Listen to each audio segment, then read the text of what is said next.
अस्सलाम वालेकुम friends and welcome back to my channel. तो यहाँ पर मैंने 1 कप के करीब लिया है फ्राइड स्वीट कॉर्न।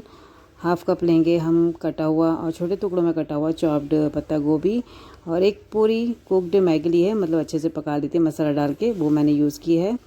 और इसमें स्लाइस्ड मैं अनियन डाल रही हूँ, ग्रीन चिली थोड़ी सी डालूँगी तभी कम तीखी वाली। और इसके अलावा इसमें डाल रही हूँ अदरक लहसुन का पेस्ट 1 टीस्पून, और 1 कप के करीब डालूँगी बेसन, ताकि अच्छे से ये कोट हो जाए। और थोड़ा सा पानी डालने के बाद हम इसका थोड़ा सा थिक मिक्सचर बनाएंगे। नमक और लाल मिर्च पाउडर डाल रही हूँ, अपने टेस्ट के हिसाब से डालिएगा।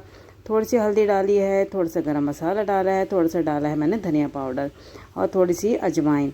ये सब चीज़ें डालकर मैंने अच्छे से मिक्स कर लिया है। पानी हमें थोड़ा सा डालना है, ज़्यादा मत डालिएगा, बस इतना डालिएगा कि अच्छे से जो हमने बेसन डाला है वो मैगी में कोट हो जाए और अच्छे से बाइंडिंग दे। बस इतना ही हमें पानी डालना है और डीप फ्राई करना है इसे मीडियम टू हाई फ्लेम पर।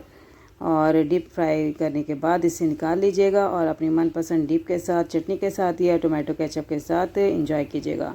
तो ये है मैगी पकौड़ा, बच्चों की फेवरेट होती है। आप चाहें तो बच्चों को शाम के चाय के साथ दे सकते हैं स्नैक्स के तौर पर, या लंच बॉक्स में भी दे सकते हैं, उनको बड़ा पसंद आएगा। गर्मा गर्म तो बहुत ही अच्छा लगते हैं ये मिक्स पकौड़ा कह रही हूँ, मैगी पकौड़ा। और घर में अगर मैगी बची हो, बच्चे नहीं खाते हो, तो इस तरह का आप उनको पकौड़ा बना कर दे सकते हैं मिक्स वेजिटेबल्स के साथ। बहुत ही लजीज लगते हैं, यकीन मानिए। अगर आप ट्राई करेंगे तो आपको पता चलेगा कितने टेस्टी थे ये जब मैंने बनाए थे तो। और ये देखिए अंदर से भी बिल्कुल कच्चे नहीं हैं, अच्छे से पक गए हैं। दूसरी रेसिपी जो शेयर कर रही हूँ वो है पोटैटो पॉकेट्स, ब्रेड पॉकेट्स कह लीजिए। 4 ब्रेड लिए हैं मैंने, मिल्क ब्रेड यूज़ कर रही हूँ। आप चाहे तो वाइट ब्रेड यूज़ कर सकते हैं या ब्राउन भी कर सकते हैं। और इसे बिल्कुल फ्लैट कर लेंगे बेलन की मदद से, लेकिन याद रखिएगा ब्रेड जो है फ्रेश होनी चाहिए। एक दिन पुरानी ब्रेड थी तो अच्छे से फ्लैट हो गई है, अगर बासी होती है तो टूटने लगती जब मैं बेलती, तो इसलिए ये स्मूथली फ्लैट हो रही है। तो अच्छे से दबाते दबाते बिल्कुल फ्लैट कर लेना है। यहाँ पर मैंने 2 बड़े साइज़ के लिए हैं आलू, जिन्हें मैंने बॉईल कर लिया है। इसमें डाला है मैंने रेड चिली पाउडर, हल्दी, नमक, धनिया पत्ता, और इस सबको मिक्स कर लिया था। और मैंने इसमें डाल दी स्लाइस हुई अनियन, ग्रीन चिली, और ये सब डालने के बाद अच्छे से मिक्स करने के बाद फिर मैंने इसमें स्टफिंग की थी ब्रेड पे, और चारों तरफ पानी लगाने के बाद इसे बाइंड कर लिया था और फोक की मदद से इसे अच्छे से सील कर लिया था ताकि ये निकले नहीं। तो ये स्टफिंग में मसाले आप अपनी पसंद से डाल सकते हैं। यहाँ पर मैंने बेसिक 3 ही मसाले डाले थे इसमें। और अब मैं इसमें डाल रही हूँ पत्ता गोभी, जो कि बारीक कटी हुई है, वो डाल दी मैंने। हरी मिर्च थोड़ी सी डाल दी थी, कम तीखे वाली है, याद रखिएगा, ज़्यादा तीखा मत करिएगा वरना ज़्यादा स्पाइसी हो जाएगा, बच्चों के हिसाब से बना रहे हैं तो। और प्याज डालने के बाद अच्छे से मिक्स करने के बाद फिर मैंने ब्रेड पर लगा लिया था थोड़ा सा इस तरह स्टफिंग करके। और पानी लीजिएगा, जो हम पानी पीते हैं वो वाला लीजिएगा, नल का मत लीजिएगा। तो ये फ़िल्टर पानी लेके आप अच्छे से हाथों की मदद से इसके चारों तरफ पानी लगा के, और फिर एक फोक लीजिएगा, उससे प्रिक कर लीजिएगा चारों कोने, मतलब 3 कोने, चौथा तो नहीं, 3 कोने अच्छे से प्रिक करने के बाद इसे सील कर लीजिएगा, ताकि जब हम इसको फ्राई करें तो इसमें जो हमने आलू की स्टफिंग की है वो निकले नहीं। और फिर हमें इसको डिप करना है अंडे में। अच्छा याद रखिएगा फ्रेंड्स, अगर आपको अंडा पसंद ना हो तो आप सिंपल दूध ले लीजिएगा रूम टेम्परेचर का, उसमें डिप कर लीजिएगा और फिर कोट कर लेगा ब्रेड क्रम्ब के साथ। तो अंडा मैंने इसलिए यूज़ करा क्योंकि घर में अंडा पड़ा था, तो सोचा अंडा ही यूज़ कर ले जाए, अदरवाइज़ मैं दूध ही यूज़ करती डिप करने के लिए। और मेरी पहले की रेसिपी जो थी उसमें मैंने दूध ही डिप किया था। दूध में डिप करने के बाद फिर मैंने ब्रेड क्रम्ब में कोट करके डीप फ्राई किया था। यहाँ पर मैं अंडे का यूज़ कर रही हूँ, और अंडे में मैंने डाली काली मिर्च, नमक और थोड़ा सा पानी, ताकि ये उसका रेशा ना बने, उठे नहीं, और काफ़ी ज़्यादा क्वांटिटी में ये बने, इसलिए हमने थोड़ा सा पानी डाला है। आप चाहे तो पानी की जगह दूध भी ऐड कर सकते हैं और भी टेस्टी बनेगा। उसके बाद हमने ब्रेड पॉकेट्स को पहले हमने डिप किया अंडे के घोल में, फिर ब्रेड क्रम्ब लगा के इसे अच्छे से कोट करने के बाद फिर हमने डीप फ्राई कर लिया, लेकिन फ्लेम थोड़ी सी हाई रखिएगा ताकि हमने जो ब्रेड क्रम्ब लगाए हैं वो एकदम से तो ऑयल में जाके निकले नहीं। तो बस 1 मिनट आपको हाई रखना है फ्लेम, फिर लो टू मीडियम फ्लेम पर इसे क्रिस्पी ब्राउन होने तक फ्राई कीजिएगा। फिर निकाल लीजिएगा, टिश्यू पेपर पर निकालने चाहे तो डायरेक्ट प्लेट में निकाल लीजिए, और फिर इसको सर्व कीजिएगा अपनी मनपसंद चटनी केचप के साथ या फिर डिप के साथ, जैसे भी आप पसंद करें खाना। और ये देखिए झटपट से बन गए हमारे ब्रेड पॉकेट्स। अच्छे इसकी स्टफिंग आप अपनी पसंद से कर सकते हैं। अगर आपकी कोई सब्ज़ी बची हुई है वो भी इसमें डाल सकते हैं। अगर उबले हुए आलू नहीं है, कोई सब्ज़ी पड़ी है, तो वो आराम से इसमें बहुत मज़े की लगेगी। और ज़रूर ट्राई कीजिएगा इस रेसिपी को, बच्चों के हिसाब से, लंच बॉक्स के हिसाब से है। अगर आपको ये रेसिपी अच्छी लगी तो प्लीज़ लाइक का बटन ज़रूर दबाइएगा और चैनल को भी सब्सक्राइब कीजिएगा। मिलते तो यहाँ पर हम छत पे चले गए थे नहाने के बाद, मैं और यासिर, क्योंकि आजकल बड़ी अच्छी धूप आई हुई है तो सोचा कि छत पे बैठा जाए, क्योंकि यासिर को हमेशा ठंड लग जाती है नहाने के बाद। और अब मैं आ गई हूँ नीचे, तो देखा कि अनाया लेमन रेस कर रही है तो सोचा क्लिपिंग ले ली जाए।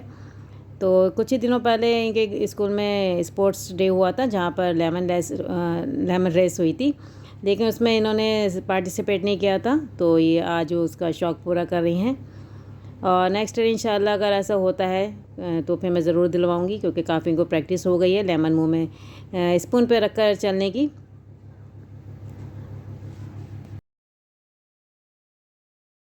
दोस्तों ये रिदा का पासपोर्ट भी आ गया है अल्हम्दुलिल्लाह। अब सबके पासपोर्ट आ गए हैं हमारे, बस रिदा का थोड़ा सा देर से आया, तो अब अल्हम्दुलिल्लाह ये भी आ चुका है। जो इसमें कमी थी वो पूरी हो चुकी है। और यहाँ पर मैं आपको एक और चीज़ दिखा रही हूँ, ये देखिए एक पैकेट है जो कि फंक्शन का है। तो हमारे इन लॉज में एक बच्ची का था अकीका, जिसमें हम अनफॉर्चुनेटली नहीं जा पाए क्योंकि बच्चों के पापा नहीं हैं, मुल्क से बाहर गए हुए हैं, रियाद में हैं, तो मैं अकेली नहीं जा सकती थी, तो इसलिए मैं नहीं जा पाई। लेकिन मेरा जो ये बच्चों का था ये पैकेट आ गया है। देखिए इसमें से क्या क्या निकल रहा है, ये देखिए अकीका था बच्ची का, तो इसमें ये देखिए ये चीज़ें निकली हैं। ये कॉफ़ी का पैकेट है, ये देखिए कॉफ़ी का पैकेट है, ये 2 वेफर्स हैं फ्लेवर वाले और टॉफ़ी हैं, और एक ये है, ये भी मैं ले रही हूँ, ये सब मेरा है।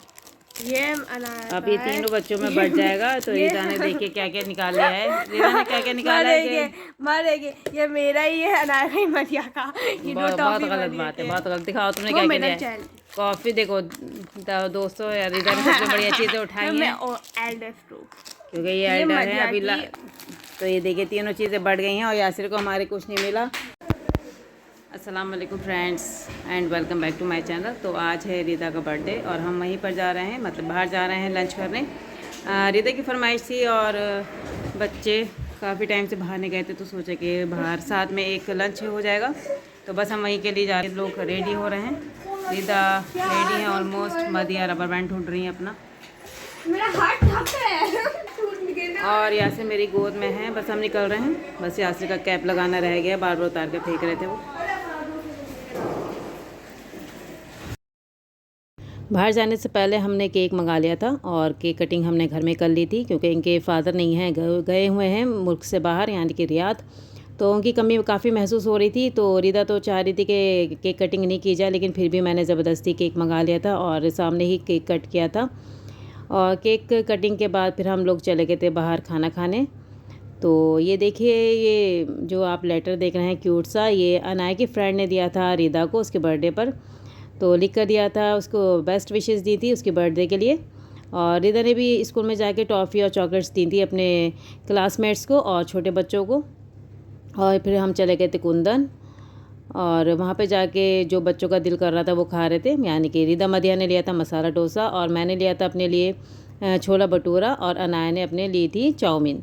तो हम सब ने खा के आ गए थे। हम दोपहर में गए थे, शाम तक आ गए थे, क्योंकि काफ़ी घर से दूर है हमारा कुंदन रेस्टोरेंट। तो इनके फादर की कमी मुझे काफ़ी महसूस हो रही थी कि फैमिली का एक मेंबर नहीं है, लेकिन जब तक वो नहीं है, बाहर गए हैं, तो मुझे ही ये सब सारे काम करने हैं। बच्चों को एंटरटेन भी करना है, उन्हें बाहर भी ले जाना है, उनकी हर चीज़ पे ध्यान देना है, घर को भी संभालना है। तो पूरी ज़िम्मेदारी अब मेरे ऊपर आ गई है, मेरे कंधों पर आ गई है। तो इंशाल्लाह 2-3 महीने बाद मैं भी चली जाऊँगी बाहर, और जब तक कि मुझे सारी ज़िम्मेदारियाँ निभानी है, बाखूबी निभानी है। तो बस उसमें से एक ज़िम्मेदारी ये भी थी कि मैं बच्चों को बाहर ले जाऊँ, उनको कुछ खिला दूँ, क्योंकि काफ़ी टाइम से ये लोग बाहर नहीं निकले थे। क्योंकि इनके फादर थे तो साथ में ले जाते थे, लेकिन जब से वो गए हैं तो ये बाहर नहीं गए हैं। तो मैंने सोचा कि अच्छा मौका है, इनको बाहर ले जाऊँ, थोड़ा घूम फिर लेंगे, थोड़ा खा लेंगे। तो बस हमने ये चीज़ ऑर्डर की थी और फिर हम खाना खाकर आ गए थे घर में। और फिर शाम में इन्होंने अपनी स्टडी की थी, क्योंकि नेक्स्ट डे इनका स्कूल था। तो बस यहीं तक का था मेरा ये छोटा सा ब्लॉग। आई होप आपको पसंद आया होगा। अच्छा लगे तो लाइक का बटन ज़रूर दबाएगा। मिलती हूँ आपसे नेक्स्ट टाइम। अल्लाह हाफिज़ एंड टेक केयर।